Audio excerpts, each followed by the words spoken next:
就欢迎我们的女神林志玲，欢迎志玲姐姐。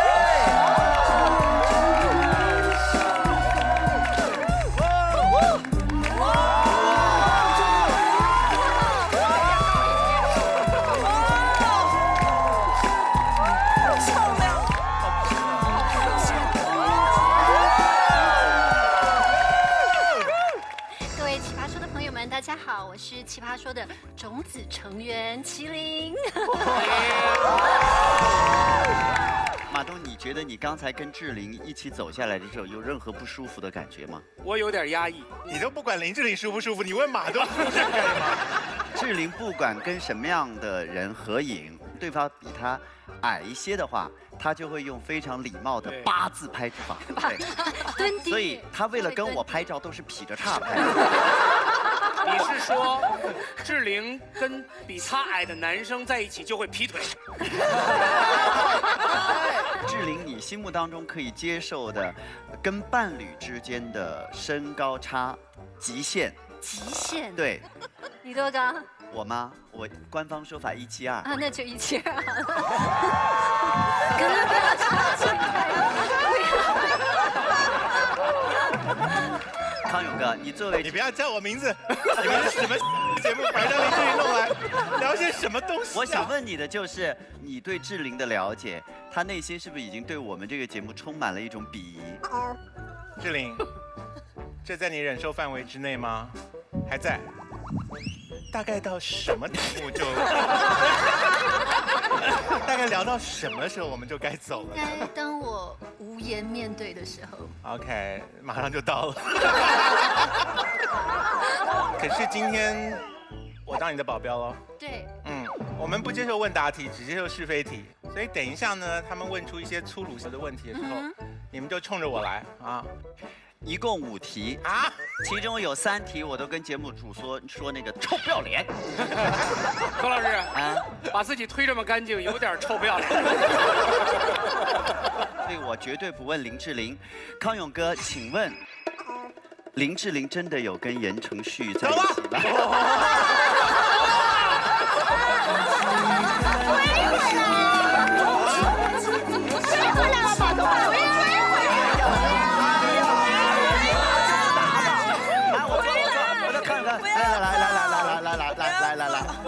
哎呀，这题就是我跟节目组说臭不要脸的那3题之一。哎，我刚没有听到题目的后半段是什么。言承旭有求婚吗？我觉得走了比较容易。亲爱的。是。所以目前总有一个官方的回答方法吧？3个字。还没有。好。如果他求婚的话，你会答应吗？没想过。如果马东向你求婚，你会答应吗？绝不会。所以志玲，你跟言承旭有多亲密？我跟你讲，不接受问答。志玲，你不用回答，我问的是康永哥。康永哥，你回答完了，我就问你，你怎么知道？我倒是蛮想知道的。好，我替你们问一题哈。志玲，其实如果真的很关心你的感情生活的话，我们其实是不是暂时可以不要再提到这位先生的名字了？是。就是。对于林志玲目前的感情生活而言，我们暂时可以不提言承旭3个字了。那提谁呢？我们进入到今天的议题好了。OK， 我本来真的还有一题，是什么题目啊？你还好奇？我也想知道。这样好了，我小声的跟康永哥说，然后康永哥来判断一下这题要不要聊。好，这蛮好，就是何老师问。但是康永哥要当着大家把答案说出来，让我们猜一猜问题是。OK。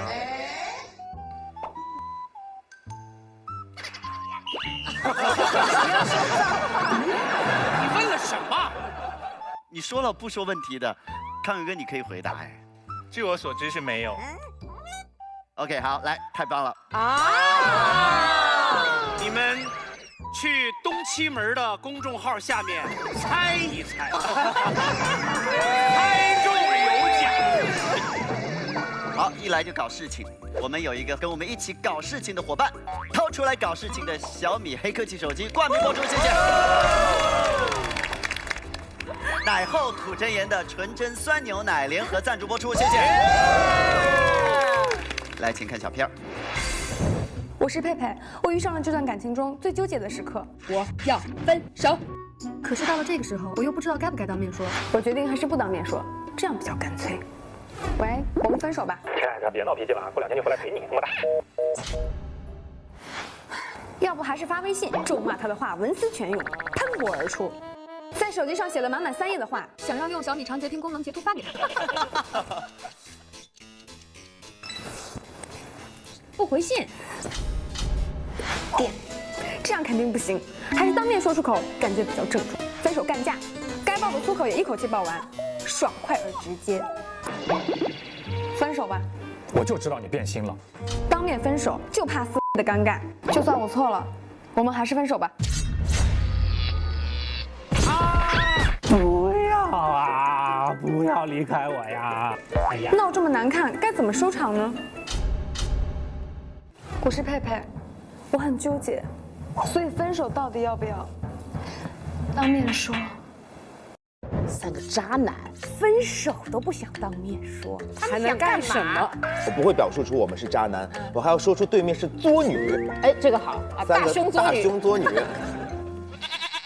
我可不是也能卖出去的咸鱼 APP， 以及玩的不够大，别喝美年达的美年达果味汽水的大力支持。分手该不该当面说？今天要下凡的2位导师分别是罗老师，还有康永老师。好了，那么2位首先亮出你们的直方，用小米黑科技手机。罗老师说不该当面说，不该当面说。康永哥说该当面说。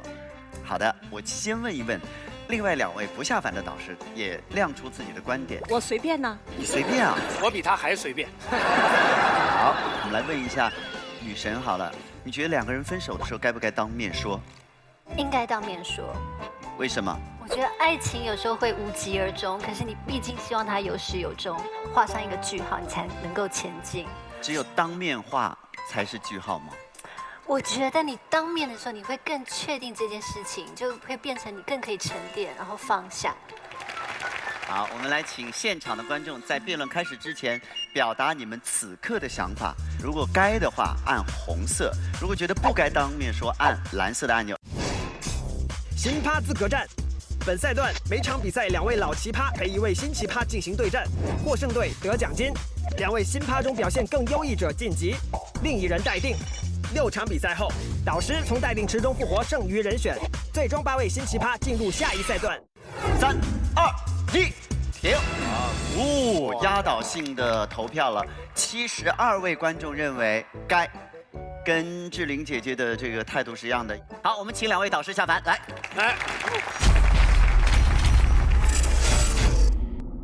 那么我们就从这个反方先开始好了。好，刘凯瑞。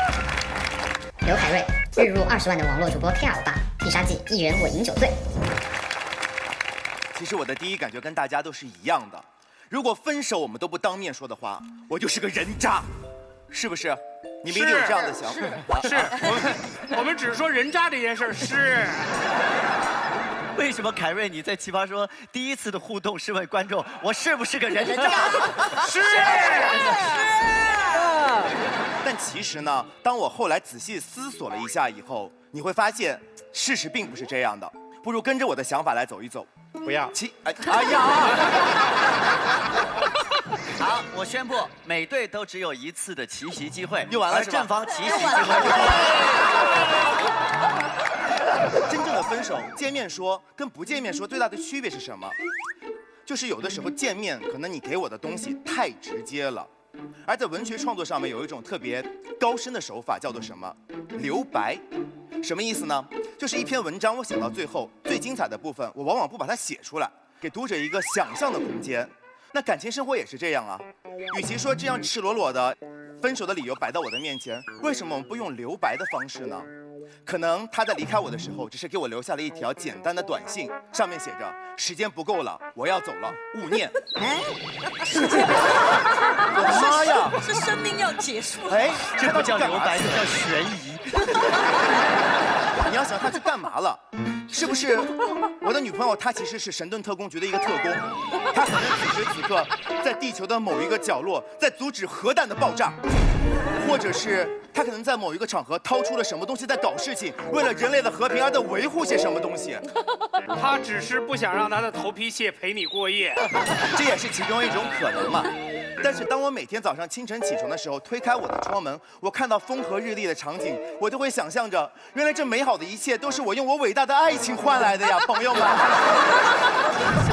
我虽然失去了我的女朋友，我虽然不能跟她当面说分手，但我可以对着天边呐喊，我爱你呀。这个观点它帮我置换掉了什么？置换掉了就是当面分手时候必然会出现的那种尴尬，彼此伤害。我记得我小时候，差不多是10年前，我还是个幼童的时候，我爸爸经常跟我说，幼童是有多幼啊？就孩子的时候，我爸经常跟我说一句话，他说，啊，你这个事儿啊特别认真，你不要给别人打电话说，你跟别人当面说，因为父亲会觉得打电话好像是一个不够正式的行为。这件事情如果足够重要的话，我们必须当面去交流。没隔几年，我们开始出现了 email，邮箱，我们就会相互发邮件，就是像聊天一样嘛。但这时候呢，别人就会讲了，你不要老是这样子发邮件，就是在网上这样子聊，你重要的事情你打个电话跟对方说。电话又变成了当下我们觉得比较正式的一种方式。又隔了几年，我们出现了微信，我们开始在软件上面相互交流。但是当我们发现有一些特别正式的工作的邀约的时候，我们都会选择用一个有头有尾的邮件的格式去进行邀约。对，因为这个时候邮件似乎又变成了比较正式的一种方式。是。现代社会大家都在不断的进步，我们的社交方式、交朋友的方式已经不再局限于面对面的相亲。我们很多时候通过一些社交软件就可以打开我们的感情。为什么我们在座的这么多朋友，你们的感情可以从陌陌上的一句开始，而不能结束于微信上的一句分吧呢？谢谢大家。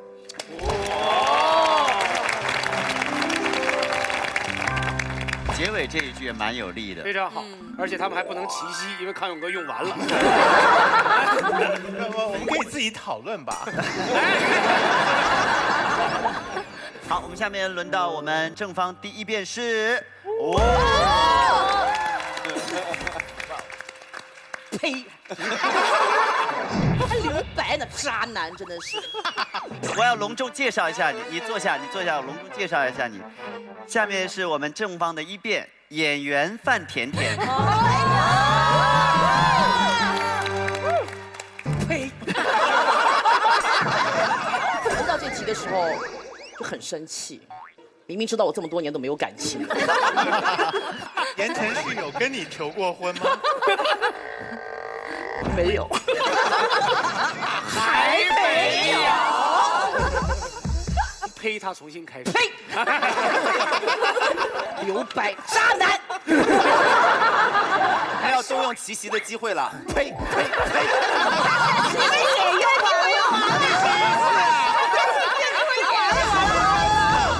好，范甜甜继续，你从你的开头开始好吗？呸！对待渣男，我只有一个态度，叫呸。这一段已经10分钟了。来，我们在群里聊的时候，微微就说：“哎呀，你放下吧，这么多年了，你应该没什么了吧？”我说：“哎，对，真的可以拿出来聊聊，都那么多年了嘛。”可是发现聊啊聊的时候，就不行了，泪如雨下。我发了篇微博那一天，我说：“原来我发现爱情的伤口啊是不会痊愈的，像创口贴一样，就你随时讲到这个话题，讲到分手那个瞬间，你想到那个 moment 的时候，那个痛苦都会从那个创口贴啪一下撕开来，那个血就哗哗的往外流。因为我的分手不是一个很好的分手。我作为一个受害者说两句好吗？为什么我要说受害者？因为当对方只要决定跟你说分手的时候，他就站在了一个制高点上，他在那个高的位置，我站在了一个低的位置，因为不公平，因为这个时机 timing 随时随地都是他他来选择的，而我没有选择权。我不喜欢这种不公平。他每天在踌躇什么时候跟我说分手的时候，他也许跟我吃过了我们最后一顿晚餐，跟我去过一次最后的旅行。他见了我最后一面，他准备好了，他没有遗憾，他 ready 了，他跟我说了分手，可能用一张纸、一个微信、一个电话，也可能是微博上的一条留言，像陌生人一样。我不喜欢这种不公平，我有遗憾。如果我早知道那一天我们俩是最后一次见面的话，我希望能够穿得漂亮一点。我没有想过要跟你吵架，没有想要泼你红酒，没有想这么多。我只想你以后想到我的时候，看到我最后一面的时候，是漂漂亮亮的，化着妆的，穿好看的衣服，不是躺在床上挠肚子、抠牙齿的样子。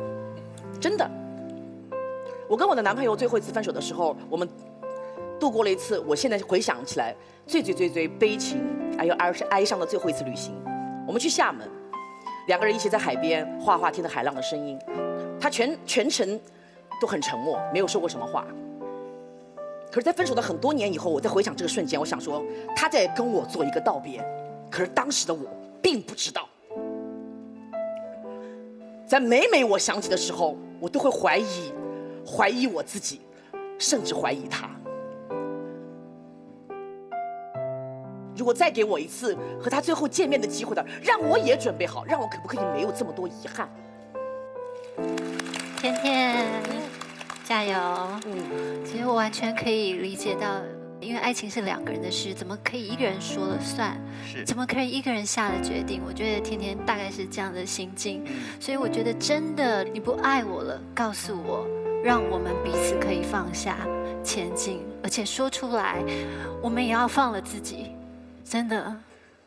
我觉得会有一个否定这2个字和不被重视这2个字，都是让我很伤心。我会想说，我到底是多么糟糕的一个人。其实世界上万千的人说我有多么不堪，都不会让你很伤心。可你曾经深爱过的那个人，这样给你一种自我的否定，我觉得对人是一种摧毁性的打击。还有一种否定也很恐怖。其实明明2个人只有在最后分手那个瞬间不是很开心，可是曾经在一起的时候有这么多相爱的 moment。可是就是因为你不能够亲眼见到我，跟我说清楚，我会一直猜测说到底哪一个瞬间我得罪你了，我什么地方做得不够好，你不爱我了，会令我把我们之前所有相爱的瞬间全通通的推翻掉。所以我希望有一次我有机会要跟别人分手的时候，还要再给对方一次机会，跟我说再见，跟我说拜拜，从此之后我们2个人做一个 ending， 重新开始，就这样。其实甜甜有很多的伤害那个男生不对的分手方式，让他不断的去怀疑更多的东西。其实与当下那一刻受到的伤害相比，后面这个更可怕，因为他没有办法停止。我觉得甜甜这段话的意思其实就是，反方下一个敢站起来的肯定是王八蛋，该谁了？为什么我们这边都是幼童在出场？来吧，永开。其实从甜甜姐的那个一番发言里面，我听出了很多遗憾。可是我觉得她遗憾主要原因并不是来自于当不当面，而是来自于有没有充分的沟通。有没有充分的沟通跟有没有当面说，其实是2个截然不同的概念。如果今天2个人经过了充分的讨论，获得了彼此的谅解，坦白说，我觉得不管分手的方式是打电话讲，或者是用微信说，或者是见面谈，对我而言其实没有太多的区别。分手要当面说，有的时候可能是我们人一点小小的迷思。举一个例子，你们有没有想过异地恋怎么办？一个住在马来西亚，一个住在北京。这时候他们在网络上进行长时间的交流以后，发现，哎呀，我们实在有点不适合，不如我们就这样子分开吧。请问一下在座各位，你们会不会有人觉得这样的分手方式有一点问题，有一点有始没终？不会，你们会体谅。可是为什么当2个人在同一个城市的时候，你们就会觉得，哎呀，必须要当面才能够称得上是一个体面呢？这时候这样的同学就说，我们有的时候要求分手要当面说，是因为我们觉得当面说可能心里会舒服一点，因为我可以问出你很多理由吧。这时候大家就不要骗自己了，大家问一下自己，在你们过往的感情经历里面，有哪一次对方提分手的理由的时候，你会觉得我靠，你这个理由提的真好，我们就该分手。分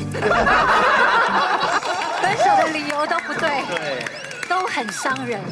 如果对方说，亲爱的，我觉得我没钱，不如我们分吧，你就会说，我可以赚钱呢。如果对方说，宝贝，我爸妈不同意，你就会说，我们私奔呢。如果对方说，其实我不爱你了，你就会说，我不听，我不听，你是骗我的。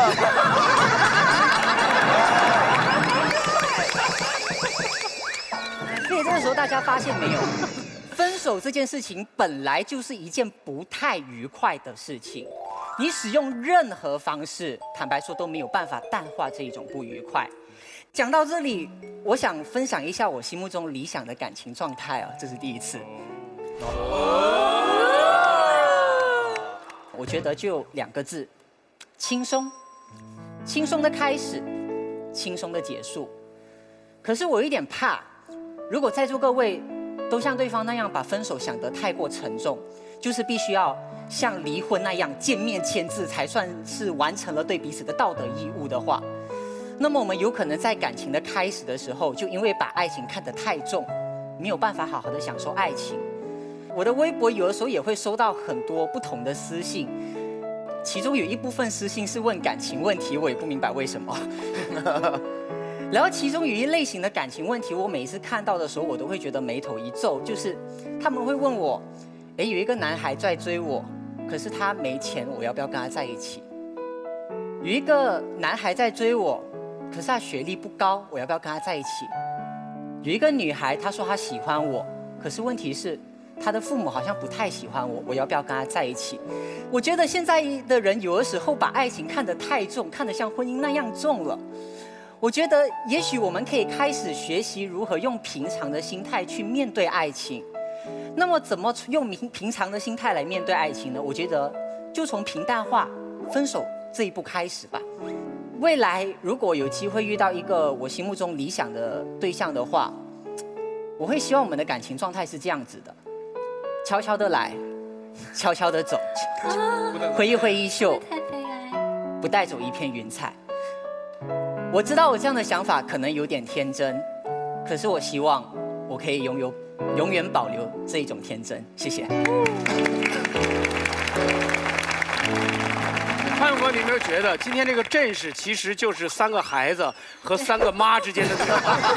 等一下，大晴怎么说妈了？你看起来很妈的感觉。哎呀，来，那个微微要齐齐。欣欣永开。哎呦，教导主任。因为我本人一直致力于关注青少年的恋爱生活以及成长。今天呢，特别问永开朋友一些问题。你一直告诉我们说，轻松是我们应该有的一种爱情态度。如果我们是轻松的面对这段爱情的话，那应该就不会出现你所说的见面大家会撕，见面大家会闹得难堪，见面大家会抱着你的裤腿不撒手啊。因为你轻松，我也轻松，大家都轻松，顺便见个面，喝个咖啡，不好吗？所以既然那么的轻松的话，那么基本上见不见面也不太有所谓。所以你们会发现了吗？他只是告诉我们，分手的时候最重要的就是无所谓。一个无所谓的人怎么会思考分手要不要见面呢？训导主任，我想说这样子的问题啊。其实分手该不该当面说，本来就有2层含义。第一层含义就是一定要当面说，或者一定不要当面说。而第2层含义就是一定要当面说，跟当不当面说，其实我们不要太过执着。我讲的是第2层，至于第1层的话，等一下出城会论述。我的意思是什么呢？永开，我只澄清一句啊，我们的话是说给那些本身就把分手看得很轻的人的，那我们就没必要说给他们听，因为他们不会为分手苦恼。而我们今天说话的受众是谁？是那些会为分手感到痛苦、会觉得分手沉重的人。这样的话才有建设意义。你不要拿你的举重若轻去看人家的举轻若重。谢谢。好，现在到我们这个正方的2辩，来，赵大晴，加油。赵大晴，敢爱敢恨的沙发客女生，必杀技，叫我人生体验派。其实我觉得我和永开有一个根本上的爱情观的差异。他觉得他要的爱情是轻松，可是我要的是什么？我要的是热烈、真实而且深刻。当面分手到底是一种什么感觉啊？如果你有试过的话，你一定知道，我们可能砸酒瓶，我们可能互相，我们可能做出一切过分的举动。当面分手的感觉其实并不复杂，就一个字：痛。它让我们很难受。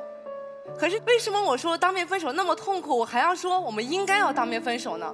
在回答这个问题之前，我想讲恋爱的另外一个部分，我们恋爱开始的那个部分，可能也是我觉得恋爱最美好的那个部分，它叫做心动。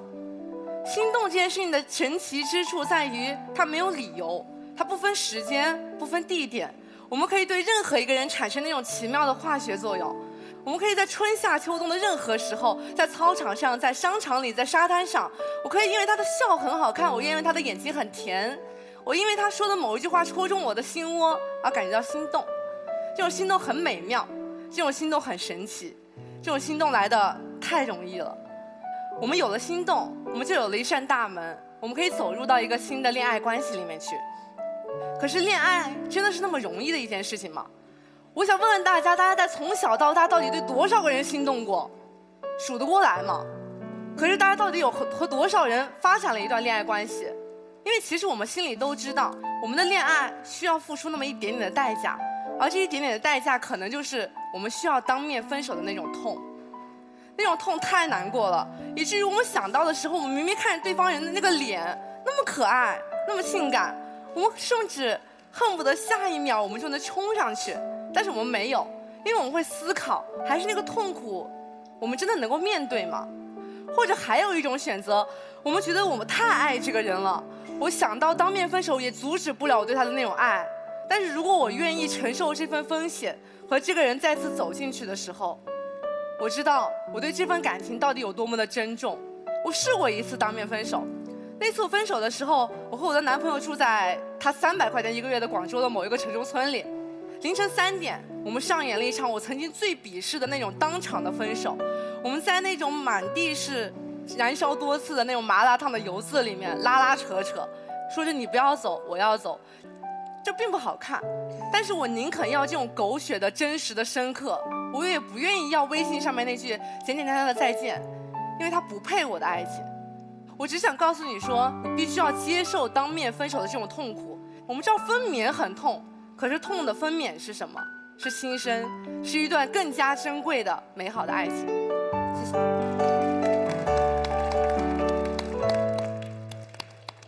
我才认识大秦2次，就知道了他2段感情经历。好了，下面让你的孩子来说一说。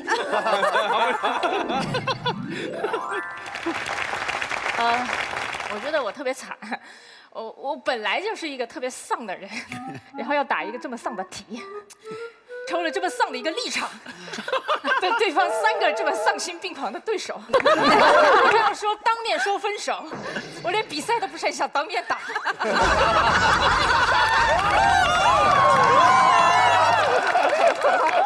我特别能够理解，就是对方说的，他们想要一个非常非常完美的分手的仪式，分个手而已，又不是结婚，还搞什么完美的分手仪式？你是不是以后还要搞一个分手纪念日，然后隔1年还要烧纸啊？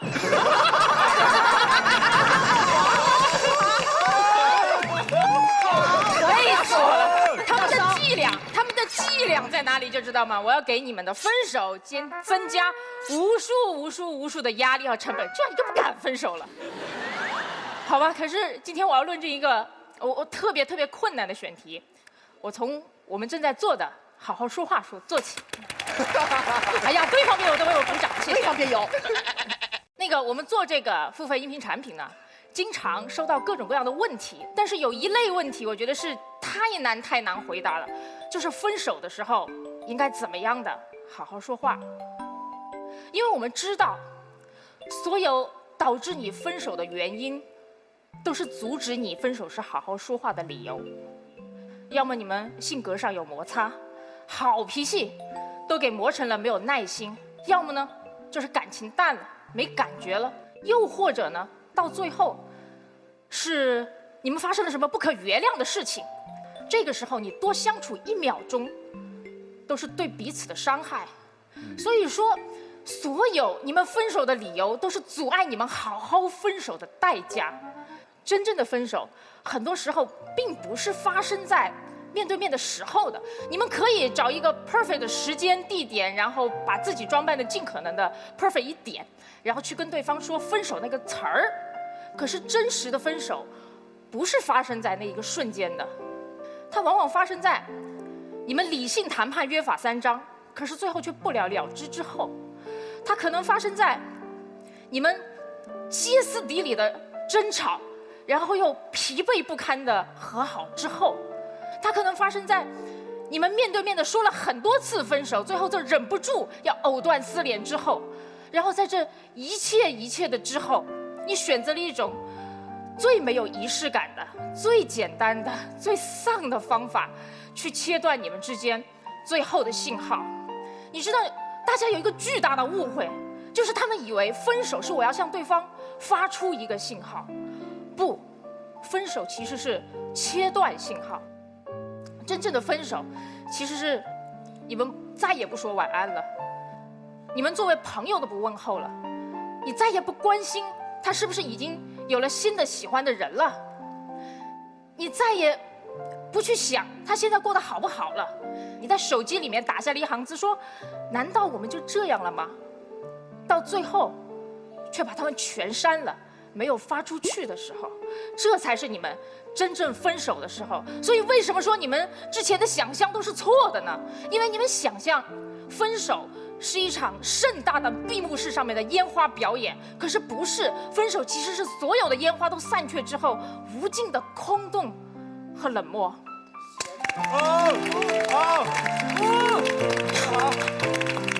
所以，好的，刚才甜甜姐给了我们4个赔，连罗老师都能分到1个，他还少怎么说呢？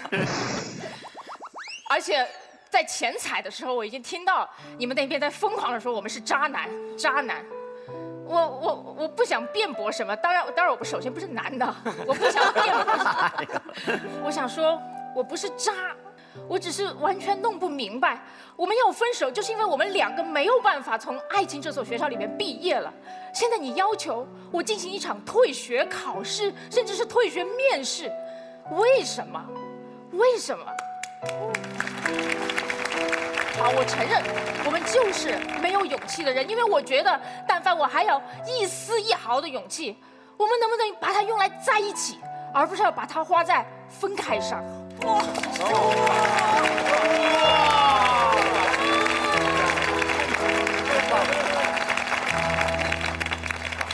厉害！好，来，薇薇。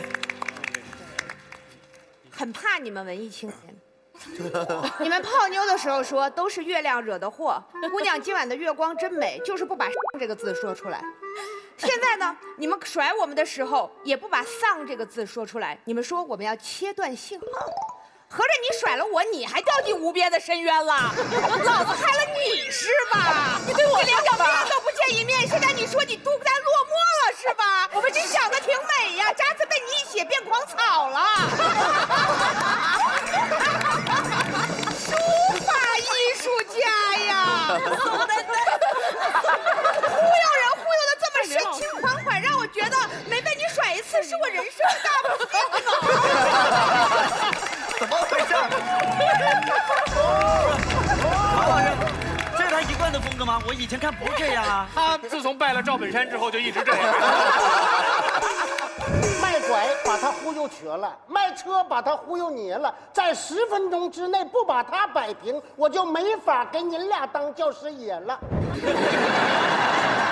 我们从这个很丧的气氛中回复一下啊，其实我没有想说他们是渣男，也没有想像我们这边说分手是一件很痛苦的事，我们要尽可能使它完美起来，别闹了，你爱情都不可能完美，分手你完美。人生做任何一个成熟而全面的决定，都要2票制，1票是理性票，1票是感性票。好，理性票什么时候做？一个人最冷静、私下独处的时候做。想想我跟他合适吗？我们这么争吵还值得吗？我还那么爱他吗？他还那么爱我吗？把这一切都在最平静、最冷静、最不受干扰的时候想清楚。这一票理性票，还有一票叫感性票。我要见到你，我要闻闻你身上的味道，我要看着你的眼睛，我想再跟你有最后一次拥抱。那个时候，你所有的优点、缺点，你家有钱没钱，我们俩吵不吵架，我全部都忘记，我只能听到我心的声音的时候，那个时候我再确认一次，要不要跟你分手。今天对方一直很怕我们骂他渣男，我真的没有骂任何人渣男的习惯。我想说的是，你们幼稚。就是他还是骂渣男。4个巨婴，包着尿布，不肯上人生的一堂必修课。这堂课叫做当面分手。这堂课教会我们什么？教会我们面对，坦然面对我们人生的失败，面对我们人生的不堪，面对我们人生说过谎。那天我说过我爱你，可是你知道吗？恋人的蜜语风吹过，上帝会假装听不见。所以有一天我不爱你了，我这是说谎，我要面对我说过谎这件事情。如果我被甩，我要面对我的狼狈；如果我甩人，我要面对我的残忍；如果我被捅了一刀，我要捂上伤口离开。这是成年人的决定，我所有的选择我都去负担，我都去面对。你们刚才说很多，说不想上学啊，我不要从学校毕业啊。是啊，秋晨，我们不想上学，不想上课的时候，我们小时候会怎么干？我们会逃学，对不对？小时候跟父母处不来，我们会怎么干？离家出走，对不对？工作了，第一份工作不喜欢干，怎么办啦？不辞而别。你知道你每一次逃走留下的烂摊子，最后都会成为你人生中无法收拾的烂尾楼吗？不要逃，你逃不过的。有一些人说，我就是不要面对这一切，我宁可他给我留白，我就想象他是特工，他是女超人。你知道吗？有人在逃避中不仅成了孩子，还成了疯子。宁可像孩子玩闹一样去解决这件事，自以为很轻松。可是人生总有逃不过的时候，人生总有逃不过的时候。我有一个朋友给我讲过他的一次分手，他说啊，他跟他女朋友最后一次见面，他去他女朋友家收拾东西，最后啊，他女朋友坐在那儿，让他把自己的头靠在女朋友的膝盖上，拍着他的头说，以后没有我，你可怎么办呢？他们都哭了，他们礼礼貌貌的告别，体体面面的分手，从此再没有相见。这是成年人的分手。面对自己，面对对方，面对这次离别，因为你逃得过生离。我想问一个问题，你们逃得过死别吗？今天你不想跟一个人分手，你明天不想一个人死去，那个时候没有完美结局。可是我们的勇气是什么？面对不完美的结局，并体面地收拾自己的烂摊子。所以人生必须处处追心，方得真心。谢谢。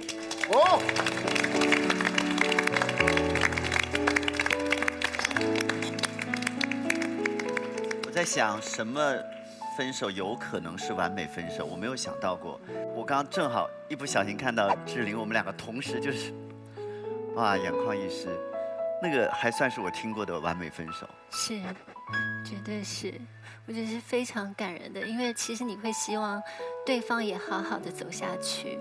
我也曾经像甜甜一样，在男生没有说清楚的情况下，我被告知分手，你会长期处在一个非常莫名的恐惧、伤害，好像每一件事、每一句话、每一首歌都会让你掉进一种苦海和眼泪当中。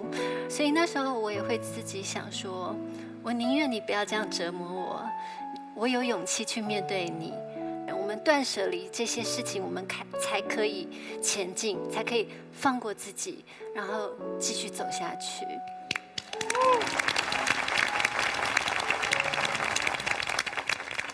谁都没有告诉他，就把他给分手了。哎，我们走。好，自由辩论，自由辩论，自由辩论。那个后面那只狼想说话。啊，来，你这边也有成年人啊，说半天小孩。你这边也有，你岁数大。你戴着这个鬼帽子，你说你是成年人？我也可以用40岁多岁的年龄跟你说，你们可能也不是那么成熟。一份爱走到尽头了，可能就是我们2个人没有维系好这份爱，我们都是失败者，没有一个人是胜利者，并不是说你把我甩了你就胜利，或者我把你甩了我就胜利了，我不同意这个观点。第一个，我没有这个观点。你刚才说你给我一刀什么的，就是我那是一个戒欲啊，对，我说我觉得不应该这么戒欲。甜甜在说那个爱不公平的时候，那个 K 吧老师弹了一首离歌，离歌里面就有2句词叫爱没有公平，不公平，只有愿不愿意。你知道吗，甜甜？爱永远没有公平，而且总有一个人是卑微的，而且在爱里，你越执着，你就越卑微。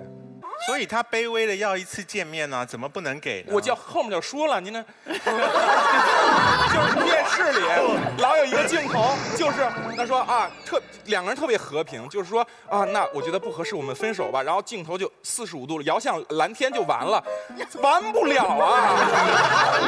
然后这时候一般女的就会说，你想好就好，你想分就分，长达2个小时。有些人他就是性格懦弱，再碰上类似于甜甜这种比较强悍的，我们就没有办法啊，就没准一会儿还要挨打，真的。以前有2个人相爱，后来有一天我骂了你一句之后，我们就再也没法回到我们谁也没骂过谁的时候了。在我们最后我想跟你说分手，你说你凭什么你想分就分的时候，咱们只能再升级。所以有的时候。这是一个没有办法的选择，尤其是如果我们男的面对马薇或者范甜甜，我们就是没辙，怎么办？那当时好的时候你怎么没说啊？对呀，你看他又回到这个问题了吗？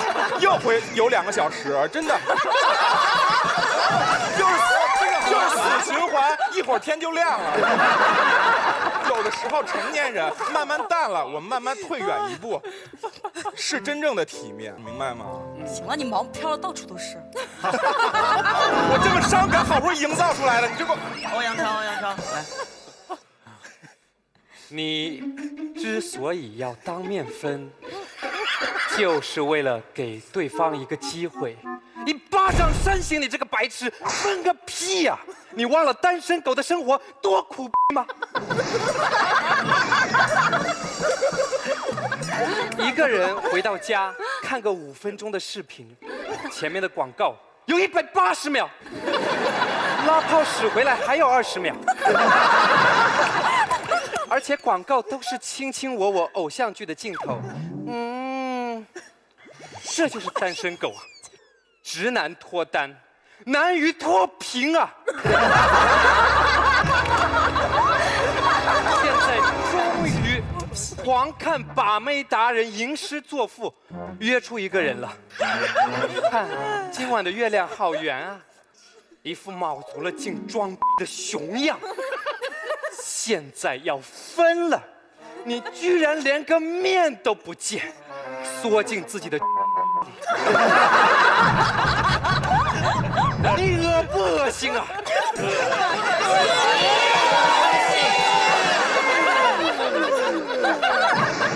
马老师，你是在哪一句流泪的？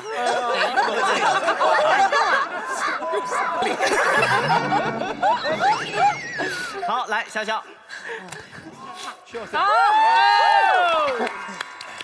说实话，其实我刚才有点不太同意马薇薇形容的那种分手，因为我觉得听上去比我初恋都美。真的存在就是黄志忠。马薇提到你谈恋爱分手，你有2张票，一张感性票，一张理性票，你都以为是辩手在谈恋爱吗？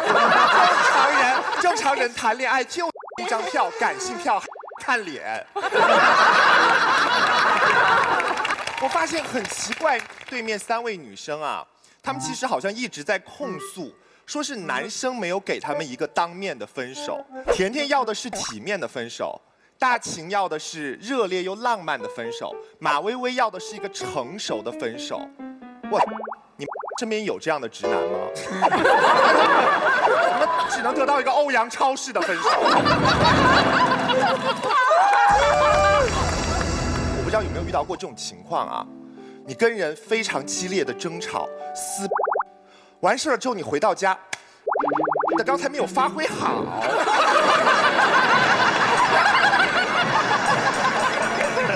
那个时候就是我有这种情况，我每次都起码说出这个。他骂我的时候，我怎么就蒙住了呢？我当时应该回嘴呀！你们看，不当面分手，我们用短信、微信就可以非常想很久，还可以丰富自己的措辞和逻辑。别的朋友哎，你看，当你不当面分手的时候，你就敢跟辩手谈恋爱了吧？谢谢大家。好，我们来听听看我们夏凡导师的想法。刚刚全林老师好像很有感觉啊。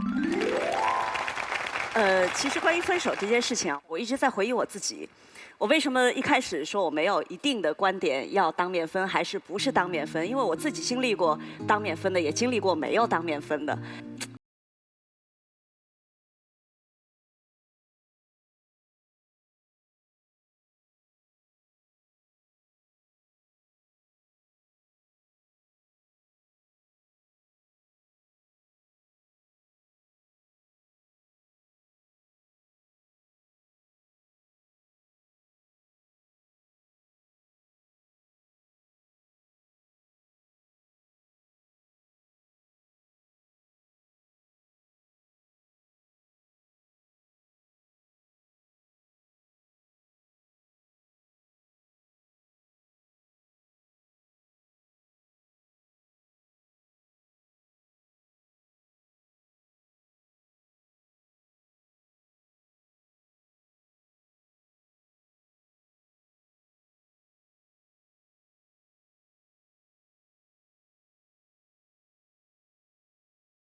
这个题的重点在当面还是不当面？我们漏掉了一个关键词，叫做该不该。应该是什么意思呢？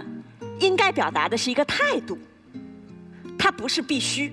如果我们大多数人的恋爱是当面谈的，那我总应该给对方一个当面分手的机会。这就是我对应该的定义。刚才马薇薇站起来说受不了你们这帮文艺青年，但是你发现今天这个话题大家全都是文艺青年。我们会发现今天我们讨论好多问题，我们谈的是一个人要见面，一个人不要见面，才有今天这道题目。我们所表达的唯一一个观点就是，如果在一个想见面一个不想见面的时候，如果你是那个想见面的，我们告诉你没必要，所有的理由我们都说完了。所以如果我们谈的是真分手，如果我们谈到了分手要不要见面的话题的时候，其实只可能有一种答案，就是不如不见。到夏凡导师结辩的时候，根据先说后结的原则，所以我们先结的是正方康永哥，请开始。坐在我对面的这个队伍聊了这么多，他们聊的并不是分手该不该见面，而是分手该见面，可是我觉得很麻烦。他们从头到尾都在讲的是，我知道该见面，可是我很懦弱；我知道该见面，可是在2小时天就要亮了，我很累。那所有的这些都是理由跟借口，可是不是该不该。他们心里面摆明了知道该，然后觉得做不到。参加每一期的奇葩说的这在场的100个人，都是跟我们一起承担我们所传递出去的那个结论的。你们现在按蓝色键的人做的是什么选择？就是我们奇葩说这一期传递出去一个结论：要分手的时候不该见面分。我想看到的这个结论的人都会十分的诧异，就是你们在说什么？谈恋爱的时候在一起，分手的时候不该见面分？你不觉得荒谬吗？你可以说我做不到见面分，或者会分得很狼狈，可是我们怎么可能去跟所有全天下的人宣布说，本期奇葩说的结论是我们恋爱的时候应该在一起，可是分手的时候不应该见面分？我没有资格说电视节目是在跟观众谈恋爱，可是《康熙来了》陪了观众12年的时候，我有没有选择不见面说分手？我是很痛苦的告诉我的观众说结束了。我当时知不知道我在最后一集的时候会哭得很丑，我都不知道。我还要冒这个险在电视上面控制不住情绪，为什么？12年的情谊，你不该给人家一个交代吗？《甄嬛传》，我们姑且说它76集，你陪了这个女的成长76个小时，然后他说第76个小时的时候，我们会告诉你甄嬛真正的命运是什么。你摩拳擦掌，你充满期待。我的妈呀，我陪着你75个小时了，第76个小时，我总要知道你的人生迈向何处吧。第76个小时，噔，你收到一通简讯，甄嬛从此过着幸福快乐的日子。不播，说什么意思啊？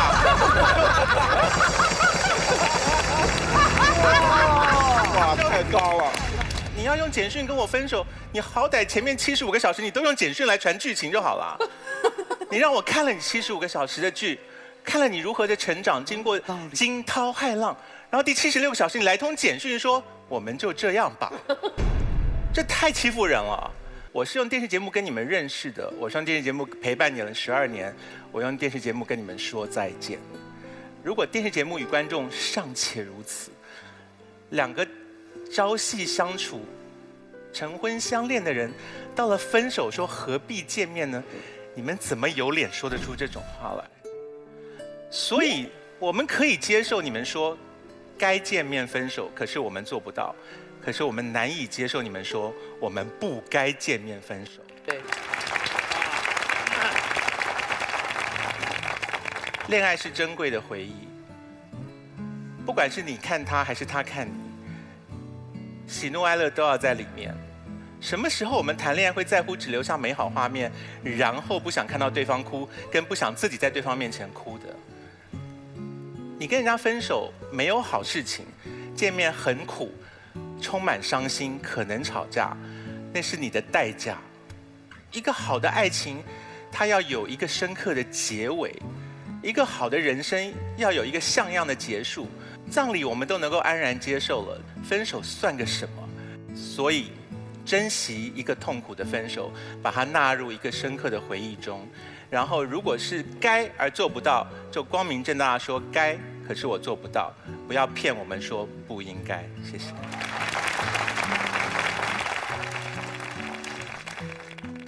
只剩下这一点票了。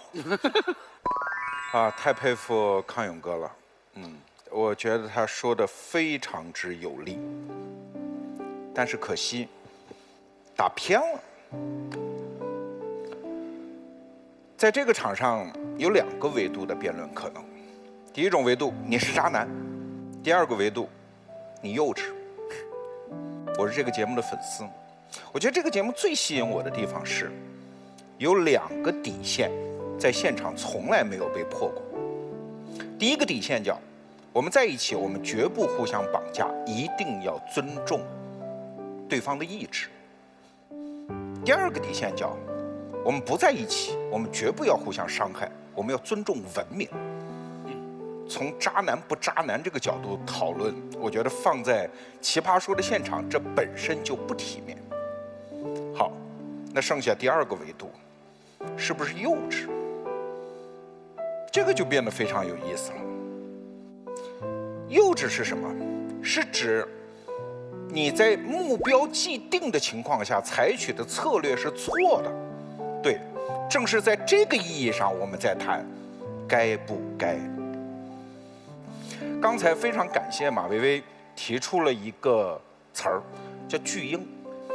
那它最重要的心理特征是什么？就是我心念一动，这个世界就应该按照我的意愿来活动，这就是巨婴。因为婴儿就是这样，我想吃奶了，你看奶就来了，然后我就可以奶后吐真言了，对吧？天爷啊，分手有那么容易吗？你想分就分了，这是典型的巨婴想法，见个面然后就了断。下2个字的判词：幼稚。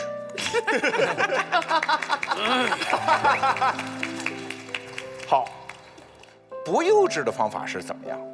好，我们假设站在这个想分的人的角度，我的目标是什么？请注意，成人的世界里没有态度上的该不该，是我的价值观已经很稳定的情况下，我设立的那个目标怎样拆解为方法和行动。好，现在我的目标是非常清楚的，分手，且对双方的伤害降到最低。那么方法应该是什么？我们先看它的反面，撩妹的方法应该是什么？陈明老师要撩妹会非常痛苦，因为你善于讲大词儿。但是正确的撩妹方法是什么？是具体，不是抽象。所以在撩妹学上有2个关键词，一个叫上推，一个叫下切。下切就是回到具体的语境，对吧？比如女孩子要撩汉子，最重要的一招就是，比如说拿出抹手油，哎呀，挤多了啊，把手拿过来抹，抹完了就撩完了。用具体的感觉，不用讲道理，知道了怎么撩，我们再看怎么分。就不能具体，要上推。这叫什么？这叫撤火啊！我们的目标是什么？分手并不伤害啊。同样一件事情，用具体的方式表达和用抽象的方式表达，给对方的伤害值是不一样的。所有的女孩子们，你想一想，我假设你的男朋友劈腿了，你以以下几种方式得知这个信息。第一种方式是有朋友告诉你，你男朋友劈腿了；第2种方式，你看到了他跟别的女孩子卿卿我我的微信；第3种方式是你看到了他们俩在一起的照片。请问哪个伤害大？具体的方式伤害更大，越抽象，越尊重，越不伤害。这是方法。好，第3，行动。各位，你们手里有一个投票器，你们投票器最终产生的结果是什么？看这一期节目的用户能不能教给他一个方法。我可以用微信，用各种方法跟你说，然后你要不要见面再谈呢？对方为什么一直在一个逻辑死结里面？是因为他们想逃避啊！说了仪式给你了 ，OK， 了断，我要走了，再不见面了，这负责吗？啊！我不当面说，是让伤害值降到最低。如果你想见面，我给你这个选择，这难道不是一个更好的方法吗？好帅！感情该不该？那真的是小孩子说的话。今天的最后，我们一定要向我们这期节目的所有的观众传达一个信息：看《奇葩说》的人正在长大。好帅！我在想，如果我们桌上也有红色按钮和蓝色按钮的话，至少我跟志玲应该是，哎呀，先按这边。哎呀，哎呀，哎呀。好，观众们还有一次表达意愿的机会，各位到底该还是不该？您觉得该，冷静思考，按红色键；如果你觉得不该，冷静思考，按蓝色键了。给我，请选择。3、2、1，好。那么在揭晓最后的结果之前，虽然刚才我们已经摇摆了很多次，我还是想问一下志玲，你现在的想法到底是该还是不该当面说分手？其其实我还蛮喜欢刚刚罗老师说让我有选择权，要不要见面这件事情。那刚刚大家也一直提到，我觉得爱情毕竟是一个最难的课题。很多人说可不可以控制分手的那个状况？你控制不了，因为我们选择心动，我们就会有心痛。我们选择付出了，我们就会有对爱情有很高的期待值，你同时也会有很高的失望值，所以这个是我们最没有办法控制的事情。所以当然在爱情这个没有对或错的基础上，我只是觉得像我刚刚一开始讲的，我觉得为什么要面对面？因为你有勇气开始这段感情，你为什么没有勇气结束？这是对你和我的尊重，和对我们曾经付出的时间的尊重。如果刚刚讲的说看奇葩说的每位奇葩朋友们正在长大，我只会觉得因为没有对和错，所以就算见面或不见面，都不要说出什么伤害到对方让你永远会后悔一辈子的话，因为你伤害了他就是伤害自己。你永远想我一辈子不要放过他，你真的就是不放过自己。所以断舍离，前进。